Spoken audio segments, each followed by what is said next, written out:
Welcome to Mentee Academy. आइए start करते हैं, जल्दी से फिनिश करते हैं अपनी मैगजीन को। और आज की वीडियो स्टार्ट करते हैं इस मैगजीन से पहले टॉपिक के, that is the compressed biogas blending obligation. तो सेंटर ने अनाउंस करा है मैंडेटरी ब्लेंडिंग ऑफ किसकी, कंप्रेस्ड बायोगैस की, और साथ ही में CNG के अंडर, और साथ में जो PNG है in the segments of city gas distribution. तो ये ministry of petroleum natural gas ने इंट्रोड्यूस करा है phase wise CBG blending obligation, ताकि हम कंजम्पशन और प्रोडक्शन को प्रमोट कर पाए ऑफ कंप्रेस्ड बायोगैस। अब ये एक तरह का वी कैन से जहाँ पे मिक्सचर है जिसमें ट्रेडिशनल और अल्टरनेटिव फ्यूल्स आपके ब्लेंड किए जाते हैं, ताकि हम पेट्रोलियम को डिस्प्लेस कर पाए। अब इससे होगा क्या, ये इनकरेज करेगा इन्वेस्टमेंट अराउंड 37,500 करोड़ और फैसिलिटेट करेगा एस्टैब्लिशमेंट ऑफ 750 प्रोजेक्ट्स। अब यहाँ पे आपके लिए इम्पोर्टेंट क्या है कि क्या इनिशिएटिव्स लिए गए हैं टेकन टू प्रमोट बायोफ्यूल्स। तो पहला तो है नेशनल बायोफ्यूल कोऑर्डिनेशन कमेटी, जिसने सेटअप करा है 1% 2% जो सस्टेनेबल एविएशन फ्यूल है। इनिशियल इंडिकेटिव जो ब्लेंडेड परसेंटेज हमारे टारगेट्स है कितने होने चाहिए 27 और 2028 के लिए। फिर नेक्स्ट आपका है SATAT, that is the sustainable alternative towards affordable transport scheme. और नेक्स्ट आपको गोबर धन के बारे पता ही है, गैल्वेनाइजिंग ऑर्गेनिक बायो रिसोर्सेज धन। तो अब बात आती है कि हम लोन हमें मिल रहा है इंडिया को for the MSW management by the ADB। अब हम देखते हैं कि इसका क्या मतलब है।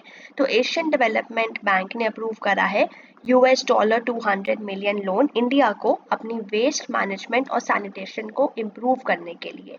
अब जो ये है ये बैंक का इनिशिएटिव है ताकि हम इन्हांस करें म्यूनसिपल सॉलिड वेस्ट मैनेजमेंट को, जो कमिट ये करता है कि हमें सारी सिटीज़ को गार्बेज फ्री करना है बाय 2026।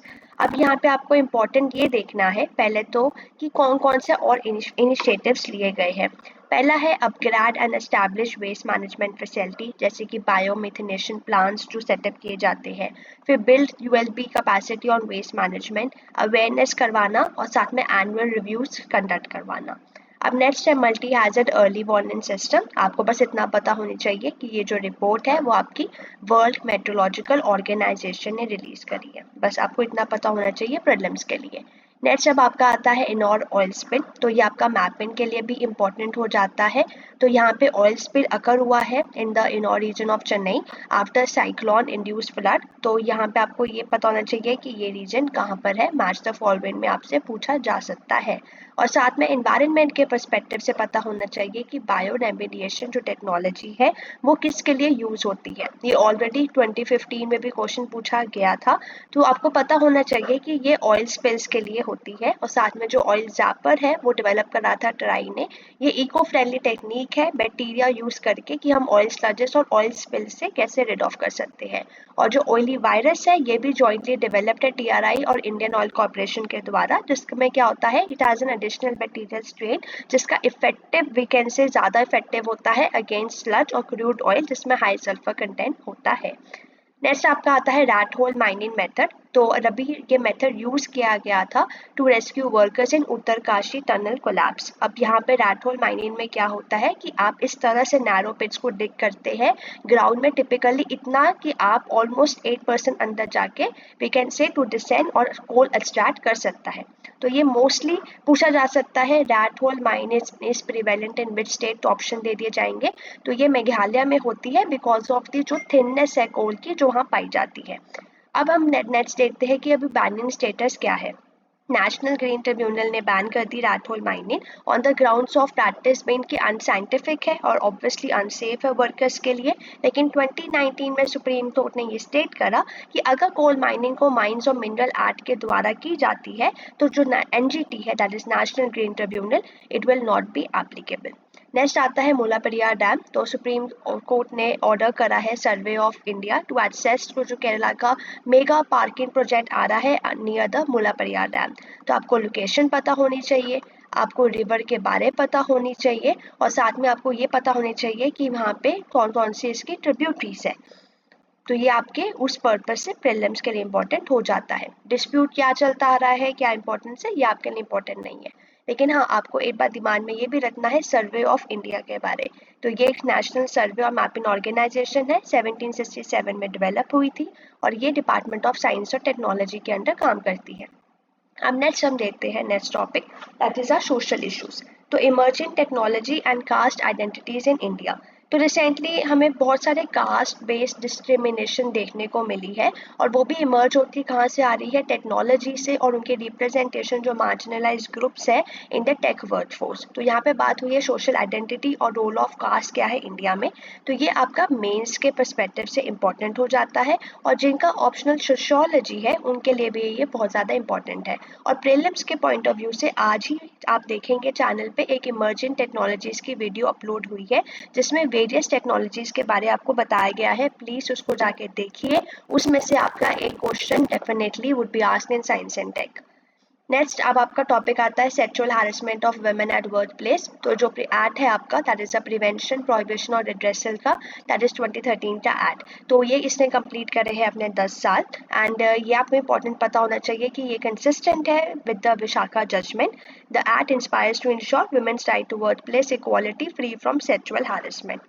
एक किसी स्टेट पीसीएस में ये क्वेश्चन पूछा गया था, विशाखा जो आपकी जजमेंट है या विशाखा गाइडलाइंस है आर रिलेटेड टू व्हाट। तो यहाँ पे ऑप्शन था सेक्सुअल हैरेसमेंट ऑफ वुमेन। अब आपको यहाँ पे इंपॉर्टेंट है कि ये जो विशाखा और स्टेट राजस्थान का केस क्या था, ये क्रिटिकली बाइंडिंग गाइडलाइंस थी राइट टू इक्वालिटी और डिग्निटी को लेकर। और आपको ये पता होना चाहिए कि इसमें क्या क्या इंक्लूडेड है, डेफिनेशन ऑफ सेक्सुअल हैरेसमेंट, एक अकाउंटेबिलिटी जो कि आपकी शिफ्ट होनी चाहिए इंडिविजुअल से इंस्टीट्यूशन की तरफ, आपको प्रिवेंशन को प्रायोरिटाइज करना है और साथ में आपका एक रिड्रेसल मैकेनिज्म भी होना चाहिए। नेक्स्ट न्यूज़ हम देखते हैं आपकी न्यूज़ इन शॉर्ट। तो global initiative of academic network programme, तो सेंटर ने रोल आउट कर दिया है fourth phase of the Gyan programme. तो ये लॉन्च हुआ था बेटा आपका 2015 में under ministry of education as a joint teaching programme with reputed international faculty. इसका पर्पस यही था कि हम यहाँ पे इंकरेज करें अपनी जो इंगेजमेंट है with the institute of higher education in India.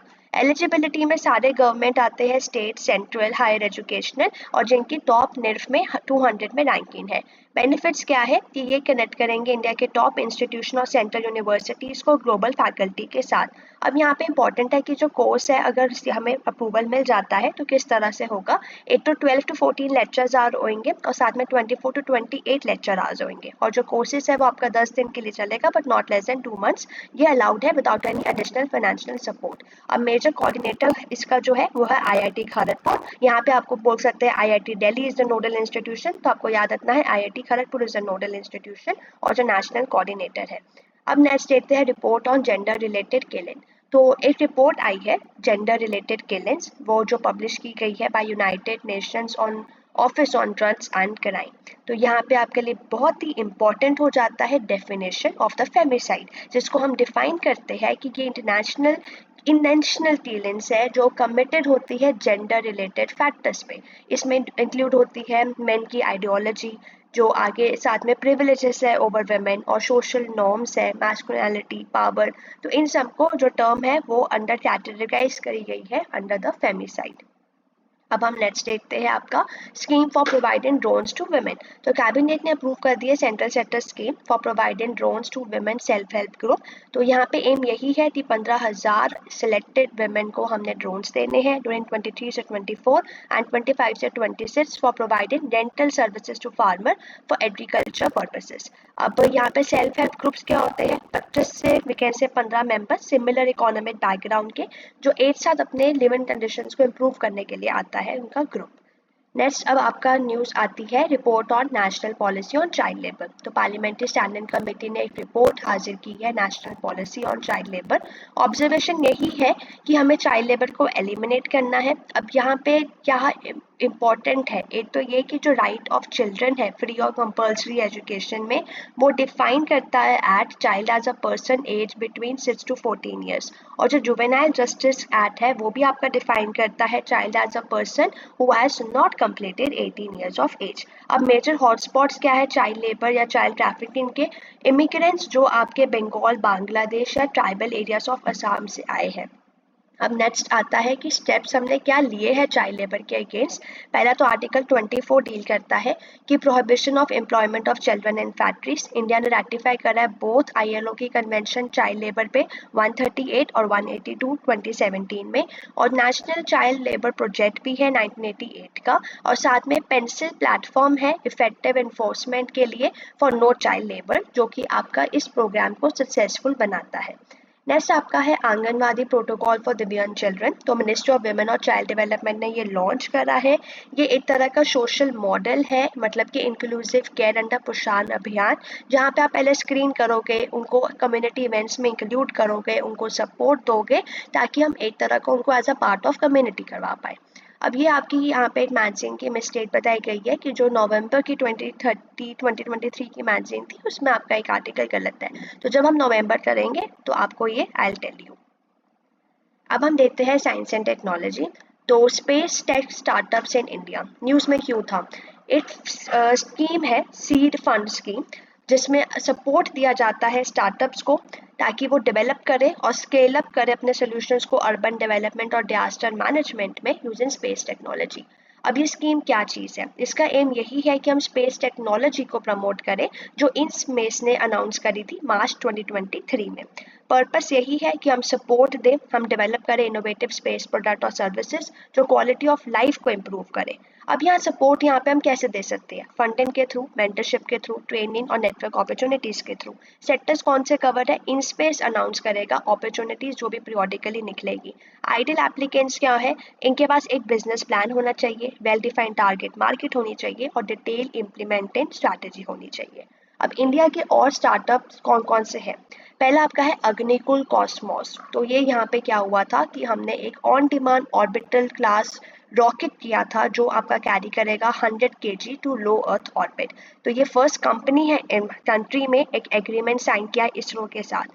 फिर स्काई रूट एरोस्पेस है, ये भी एक फर्स्ट इंडियन स्टार्टअप है एक प्राइवेट रॉकेट फ्रॉम इंडिया को लॉन्च करने के लिए। फिर नेक्स्ट है सैट श्योर। तो कंपनी ने ओन करा है स्पेशलाइजेशन प्रोवाइडिंग में रिमोट सेंसिंग और मशीन लर्निंग में। पिक्सल में हमने डेवलप करा है हाइपर स्पेक्ट्रल अर्थ इमेजिंग सैटेलाइट, और साथ ही में एक बेलाट्रस एरोस्पेस है जिसने टेस्ट करा इंडिया का first privately develop hall effect thruster Arka, और इंट्रोड्यूस करा nations initial high performance green propulsion system. तो आपको इंपॉर्टेंट होना चाहिए कि Rudra Arka are often seen in news are related to what, तो you should know about it. Next है ध्रुव स्पेस। ये national award winning space technology company है जो फोकस करती है full stack space engineering solutions पे। अब आपकी एलिजिबिलिटी ये सब आपका मेंस के लिए है, क्या इनिशिएटिव्स लिए गए हैं ये भी आपका मेंस के लिए है। अब आपके चैलेंजेस स्टूडेंट्स, ये जो चैलेंजेस है, अब जब आप मेंस के लिए प्रिपेयर करेंगे आफ्टर प्रीलिम्स, तो वहाँ पे आपके काम आएंगे कि आपको आंसर्स में वे हेड कैसे लिखना है, और क्या आपके शॉर्टकमिंग्स या चैलेंजेस होते हैं, और लास्ट में आपको अपना आंसर कंक्लूड कैसे करना है। इस पे भी हम बात करेंगे जब हम मेंस के पर्सपेक्टिव से सारे करंट अफेयर्स को करेंगे। अब हम देखते हैं next topic, that is E cigarette. So as per World Health Organization एक अर्जेंट एक्शन लेने की ज़रूरत है बच्चों को प्रोटेक्ट करने के लिए और प्रिवेंट करने के लिए, जो बहुत ज़्यादा अपटेक हो रहा है ई सिगरेट्स का। अब यहाँ पे की फाइंडेंस ये है कि जो 13 से 15 साल के बच्चे हैं वो ई सिगरेट्स यूज़ कर रहे हैं at a higher rate than adult in all the WHO region. अब बिटवीन 2017 से 2022 में जो रेट ऑफ ई सिगरेट्स है अमंग 16 to 19, वो डबल हो गई है। अब ये ई सिगरेट्स होते क्या है, अब ई सिगरेट्स वी कैन से एक क्या चीज़ होती है कि इलेक्ट्रॉनिक डिवाइस जो एक सब्सटेंस को हीट करता है, जिसमें निकोटिन हो भी सकता है, नहीं भी हो सकता है, कोई फ्लेवर हो सकता है। वो एक एरोसोल, मतलब एक धुआं सा वो करता है जिसको आप इनहेल करते हो। ये सारे इसमें फॉर्म्स आते हैं including electronic nicotine delivery system, heat not burn product और ई हुक्का भी बोल देते हैं। अब इसमें इंक्लूड नहीं है कोई भी ऐसा प्रोडक्ट जो लाइसेंस्ड है under drugs and cosmetic act. आप पहले WHO के बारे जान लो, 1948 में फाउंड हुई थी, स्पेशलाइज्ड एजेंसी है UN की, और ग्लोबल एफर्ट्स लेती है कि कैसे हमें यूनिवर्सल हेल्थ कवरेज को एक्सपैंड करना है, और 194 मेंबर है, और हाँ इंडिया भी इसका मेंबर है। अब यहाँ पे इम्पॉर्टेंट है कि इसके अलग अलग नाम से जाना जाता है, जैसे कि mods, vape pen, vapes, tank system, electronic nicotine delivery system. इस तरह से।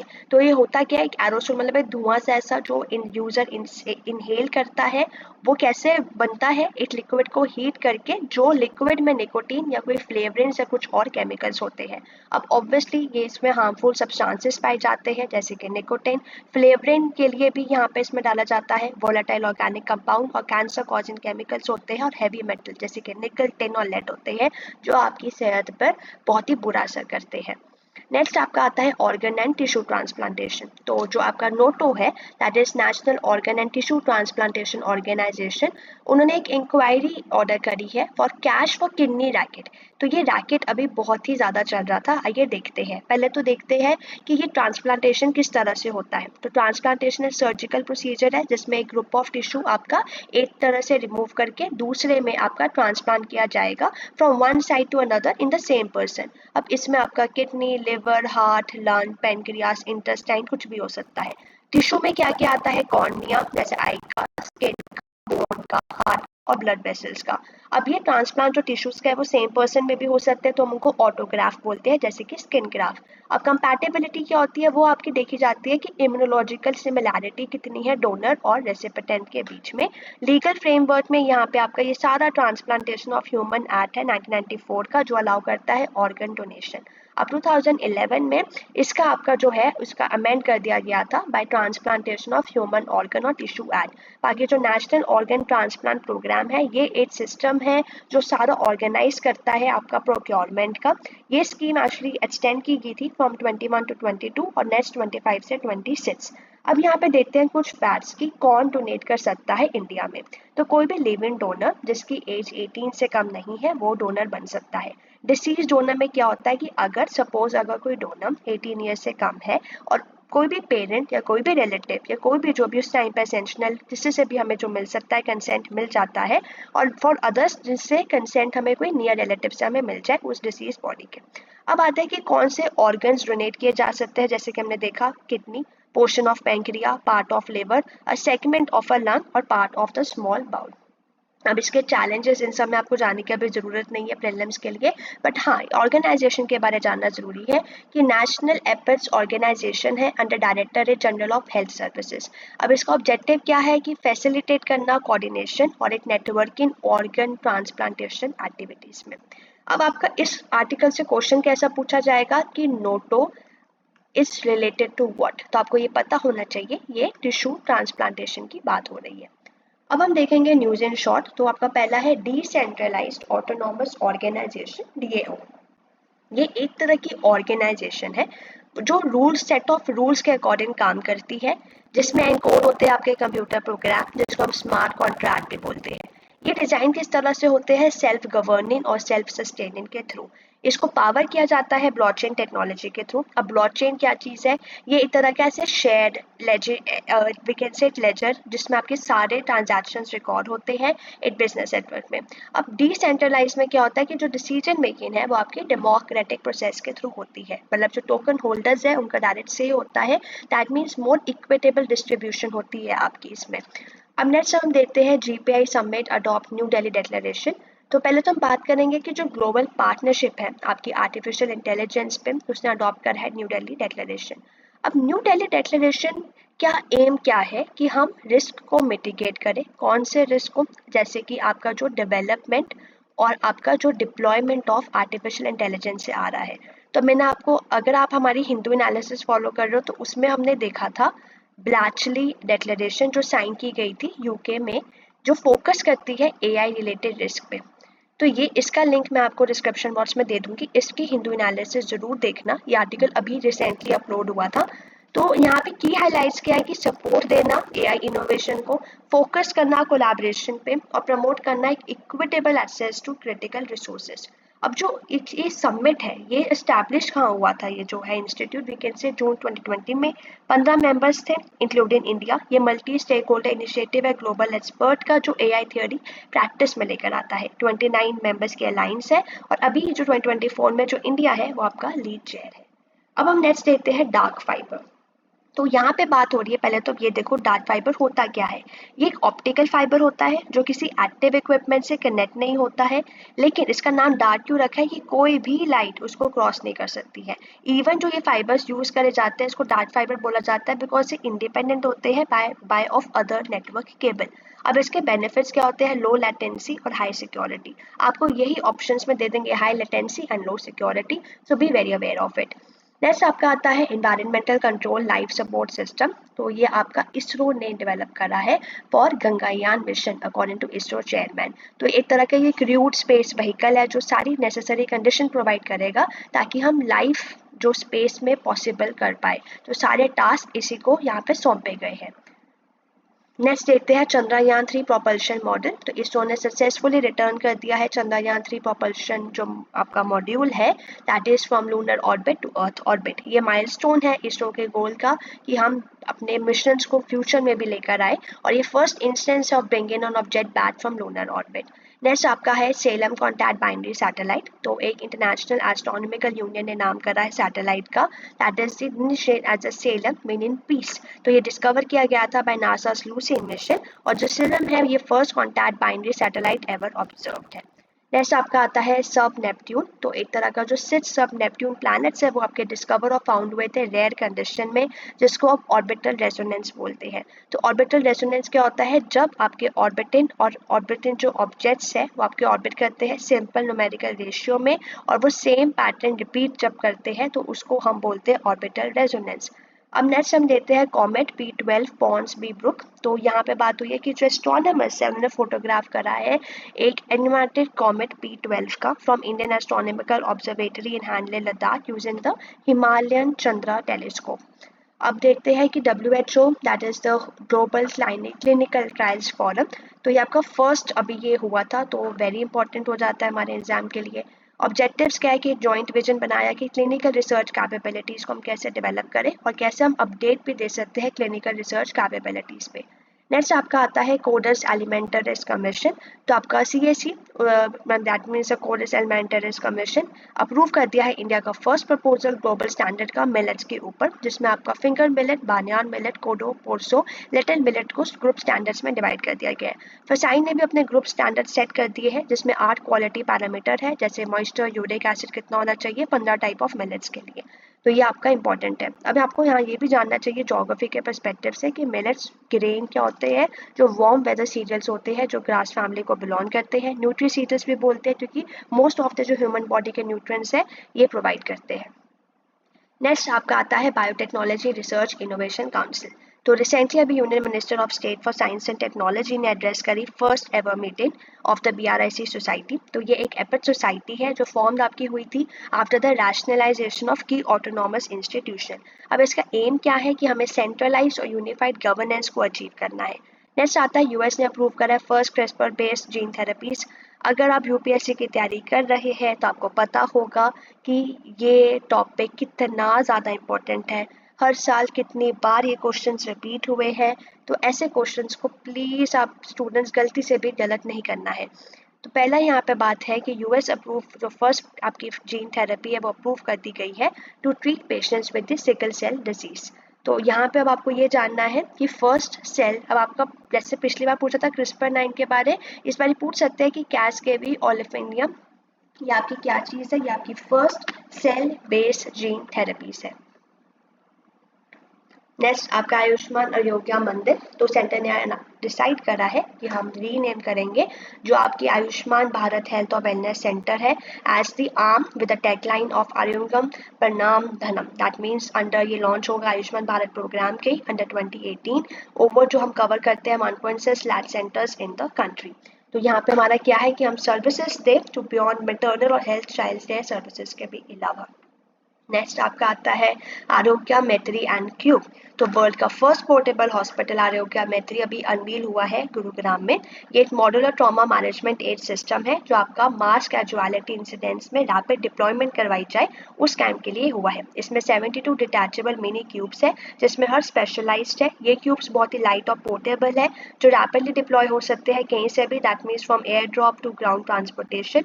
200 पेशेंट्स को ये ट्रीट कर सकते हैं। और ये जो प्रोजेक्ट है ये आपका अंदर आया है भारत हेल्थ इनिशिएटिव फॉर सहयोग एंड मैत्री। नेक्स्ट आपका आता है टैबलेट्स के बारे, जो कि हमें रिजल्ट दिखा रही है कि क्वालिटी ऑफ लाइफ इन्हांस कैसे हो सकती है फॉर कैंसर पेशेंट। तो जो न्यूट्रास्यूटिकल रेफर किया जाता है वो फूड प्रोडक्ट्स जो मेडिकल सर्विसेज प्रोवाइड करते हैं, including prevention and treatment of disease. Next आपका आता है पॉम्पे डिजीज। तो रिसेंटली इंडिया का फर्स्ट पेशेंट डायग्नोज हुआ है पॉम्पे डिजीज के साथ।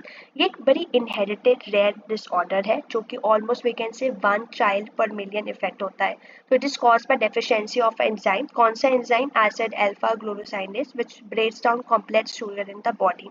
अब ये रिजल्ट करता है in the accumulation of glycogen in cells. ये फर्स्ट रिकॉग्नाइज हुआ था, that is lysosomal storage disorder. Symptoms इसके मसल वीकनेस और रेस्पिरेटरी इश्यूज है। नेक्स्ट आपका आता है ग्रीन लीफ वॉलेटाइल। तो फर्स्ट टाइम ऐसा हुआ है कि हम विजुअलाइज कर पा रहे हैं प्लांट्स को सेंसिंग कंपाउंड कॉल GLV, जो आपके रिलीज किए जाते हैं डैमेज प्लांट्स के द्वारा और बाकी प्लांट्स के लिए, ताकि danger is there. That means ये अलाउ करता है बाकी प्लांट्स को कि लेस प्लांटेबल हो जाए, ताकि हम जब एक तरह का we can say warning sign या वार्निंग सिस्टम के जैसे ये रोल प्ले करता है। फिर नेक्स्ट आपका आता है एक्सपेरिमेंटल न्यूक्लियर फ्यूजन रिएक्टर। तो वर्ल्ड का फर्स्ट एक्सपेरिमेंटल जो आपका रिएक्टर है वो अभी जापान में इनॉग्रेट हुआ है। अब अगर हम इस इनिशिएटिव की बात करें, ये यूरोपियन यूनियन और जापान का एक फोररनर अंडर कंस्ट्रक्शन इनिशिएटिव है।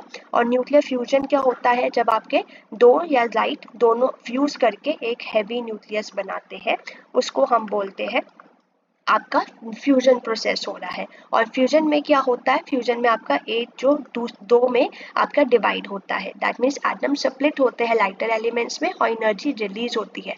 तो जो सारे आपके न्यूक्लियर पावर प्लांट्स हैं वो न्यूक्लियर फ्यूजन यूज करते हैं।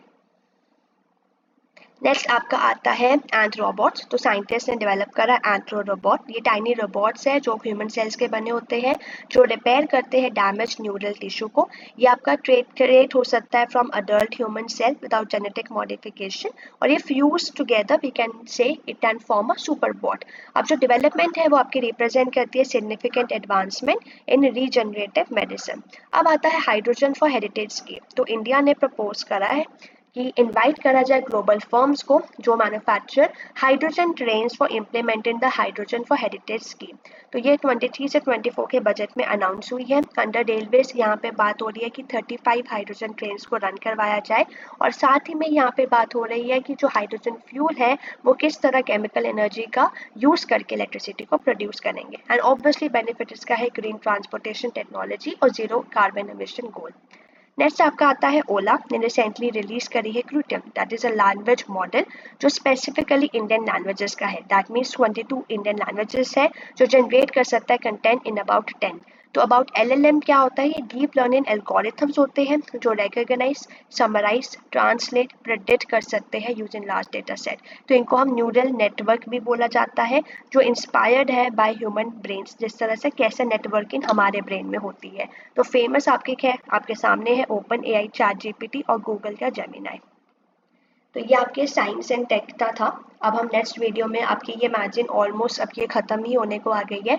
अगर आप चाहते हो कि मैं हर मंथ की आपको ऐसे मैगजीन करवाऊँ, please like, share and subscribe to this video. और आपको पता ही है कि मैंने जो आपको इंडेक्सिंग का मेथड बताया था कि आपको किस तरह से रिवाइज करनी है ये सारी मैगजीन। इंडेक्स को आपको ओपन करना है और साथ साथ में आपको हर टॉपिक के आगे रिकॉल करना है कि आपने किस तरह से उस टॉपिक को याद करा। डोंट वरी, इंडेक्स से हम साथ में ही करेंगे। जैसे मैं ये मैगजीन कंप्लीट करूँगी, I will make a one separate video जिसमें आपके मैं ये पूरी मैगजीन इंडेक्सिंग के थ्रू आपको सॉल्व करवाऊंगी, जिसमें आपकी ये सारी मैगजीन रिवाइज हो जाएगी। So please like, share and subscribe. अगर आपको ये वीडियो अच्छी लगी, please don't forget to like the video and please join our telegram channel also Menti IAS, जहाँ पे आपको सारे अपडेट्स मिलते हैं, आपको सारी हिंदू एनालिसिस के PDFs मिलते हैं और जो भी आपको आने वाले एग्जाम के लिए इम्पोर्टेंट मटेरियल है। So have a nice day and all the best for prelims.